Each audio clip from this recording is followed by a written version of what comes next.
নমস্কার বন্ধুরা, welcome back to my channel Suparna's blogs.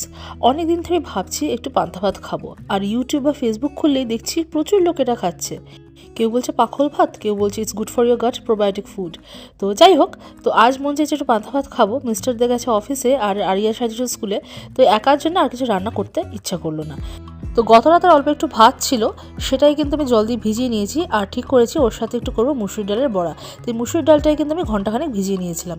তো এটাকে বেশ রাফলি আমি এটাকে পেস্ট করবো, মানে একদম মিহি পেস্ট করবো না। তার মধ্যে কাঁচা লঙ্কা কুচি, পেঁয়াজ কুচি দিয়ে দেবো হচ্ছে 2 চামচ চালের গুঁড়ো, 2 চামচ বেসন, আর এটার মধ্যে আমি দেবো 1 চামচ নুন, বা নুনটা স্বাদ অনুযায়ী, 1 চিমটে মতো হলুদ, একটু কালো জিরে আর একটু লঙ্কার গুঁড়ো দিয়ে অল্প অল্প করে জল দিয়ে এটা কিন্তু আঠালো ব্যাটার করবো। ওর হ্যাঁ, এর মধ্যে কিন্তু আমি অনেকটা বেশ ধনেপাতা কুচি দিয়েছি, ধনেপাতার গন্ধটা আমার বেশ ভালো লাগে।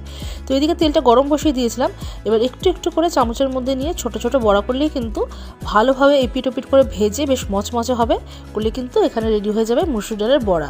তো মুসুর ডালের বড়াটা অনেক দিন পর খেলাম, মানে জেনারেলি খুব একটা বড়া ভাজা খাওয়া হয় না, কারণ এখন সবাই হেলথ কনসিয়াস আর আমরা এয়ার ফ্রায়ারের খাবারই বেশি খাই। তাই আজ একটু ইচ্ছা করলো নিয়ম ভাঙতে। তো খেয়ে দেখি তো ঠিক কেমন হয়েছে, কতটা মচমচে হয়েছে।